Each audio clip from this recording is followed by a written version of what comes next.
that's me in this obnoxious yellow wall. Isn't it beautiful? Just kidding. It's horrible. But stay tuned. It will not be this way for very much longer.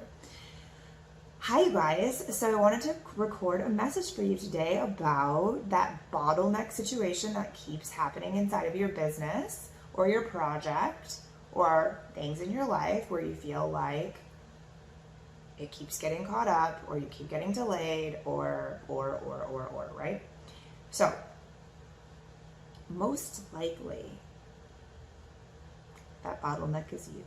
Oh, don't kill me. I know that's not what you want to hear, but the truth is in most cases when I talk to clients in all different walks of life and all different types of businesses, a lot of times that bottleneck is them. So I remember, for those of you who don't know what the fuck I'm talking about, I was originally introduced to the concept of a bottleneck when I was in business school, right? And I remember my business management teacher like drawing this thing on the wall or on the board that looked like this, right? It kind of looks like a diva cup, just saying. But anyway, I make myself laugh. Anyway, so this would be like where all of the things are happening. Maybe this is where all of your team members work. Like up here is like, here's my idea and I'm going to put the idea into motion, and then all of these people are going to do their jobs properly, and then they're going to do their jobs so their things come down, blah, blah, blah, blah, blah, blah, blah. And then everybody can't do their work anymore because, well, my pen doesn't want to write upside down. I'm not an astronaut. Who knew? But anyways, then they don't want, here's what happens. See, there's the line. So all these little guys come down and all these things are working. All these people are working together, and then it comes down to a place where they're waiting for things from you. Waiting for approval or next steps or links to shit or credit cards or whatever it might be. And then there becomes this waiting game. And in this part, all of the pieces are trying to funnel down this thing at the same time. And it becomes, see, none of these pens want to work upside down. What's that? That's a show or a movie or something where there's a guy that has the astronaut pen. Oh, it's an episode of Gilmore Girls when they stay at the Cheshire Cat. Yeah, the Cheshire Cat Inn, the bed and breakfast, the weekend that they go to Harvard. Anyways, one of the guys has the astronaut pen and he's so excited about it. Anyways, I digress. This space right here where everything gets really congested and you, my friend, feel fucking stressed out, can be avoided.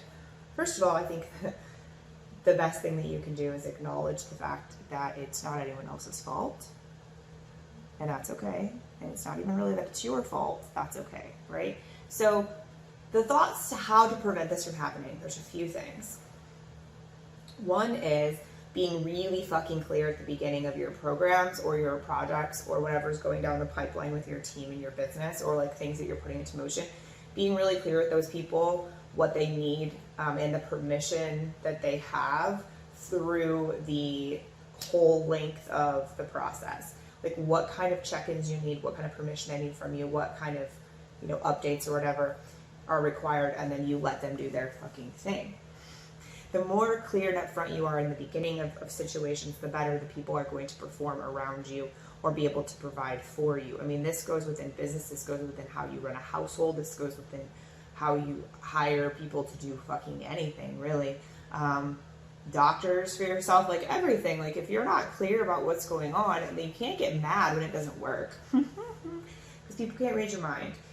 If it's important to you that things happen a certain way, like you gotta tell them that, right? And so, like, imagine that. Oh, we have to tell them what I need? Oh, weird. Such a weird thing.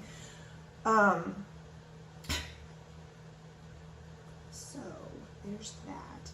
But anyway, so what happens there is we have the opportunity to learn from this and to recognize, like, the clearer I am, then look what happened. Then we have data that shows that that fucking worked, right? That went really well.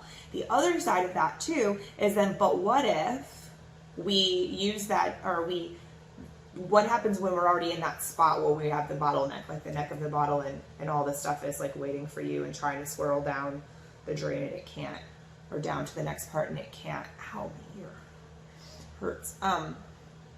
What do we do in those moments? Well, basically what you need to do is get some shit done. Just kidding. No, not kidding. But what you need to do is get yourself a plan. So look and see what's the most time sensitive. That's the way to do it. You look and see what's the most time sensitive. You communicate with everyone involved and say, hey, I haven't forgotten about you. I'm so fucking sorry. Or hey, thank you for your patience because I have been overwhelmed or distracted or this other thing's been happening, whatever. Just man up and just say it. It's not a big deal. I'll get this back to you by this date. But whatever date you tell them you're going to get it to them, like be on top of that and like stick to your word on that because people will then plan around it. Now, I'm not always perfect at this either. This is something that I'm talking about because I have to catch myself in this situation all the time. But a lot of times what happens is that, again, you just look and you have to pick what's highest priority and or time sensitive. And so what's highest priority and or time sensitive becomes the things that you do first. Becomes the things that you need to handle and get knocked out first so that they can go and be on time and be making you money or whatever they are, right? You want to do that around the same, do those things first and then the next thing's next and then blah, blah, blah. Before you freaking know it, that neck is clear and everything's running smoothly and you're like, whoa, look at me, I'm such an awesome person. But you have to have patience in the interim and just understand that, again, shit happens. And so now what do you do? Instead of avoiding it and continuing to be overwhelmed and continuing to blame other people and then get fucking mad and yada, yada, yada, instead, what you need to do, what you have to learn how to do is allow yourself to acknowledge what the hell is going on, be super honest with yourself about it, and then do what you need to do to get it handled. And then the next time around is when you do things differently from the beginning. If you learn from this situation, then you do things differently from the beginning and prevent this from happening, again. And so I think the biggest thing that people do in these situations is they blame other people. And it's like, guess what that's doing? Nothing. Like, it's making you feel shitty. It's making you take no ownership of all of what's going on. It's definitely not getting anything accomplished and getting you past the hump of having all of these things overdue.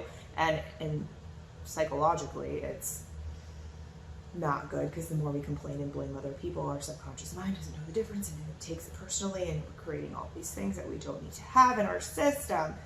But that's another conversation for another day. So this is something that I could go mucho more in depth with exactly on how to originally approach these things, how to then get past them and prevent them. Preventative maintenance, my number one jam. For those of you who don't know, I used to work in the automotive industry for many, many, many years, and I still work with several automotive companies. So I use terms like installing and preventative maintenance and things like that. When people are like, what? I'm like, yeah, preventative maintenance. Look, it's the same thing. Change your oil so that your engine doesn't fucking explode, right? That's why we take care of these things along the way so that everything doesn't explode.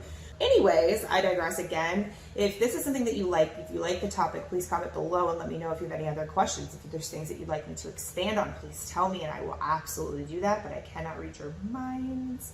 So if you don't tell me that, I don't know. As always, thank you for being here. If you have not already, please hit the like button, the thumbs up button. That gives us lots of help in ways that we can't get it in any other way than from you viewers. And so that's greatly appreciated. Again, like I said, leave a comment. And if you think that this video is something that other people can benefit from, hit that little share button and let people know, or share it with them and let them know, hey, this is something that you might want to watch.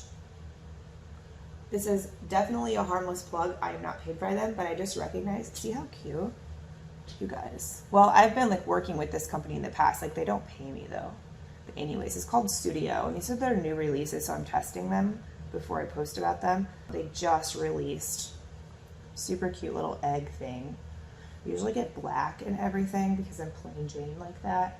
But this time I tried to branch out a little bit. But these are their Studio T.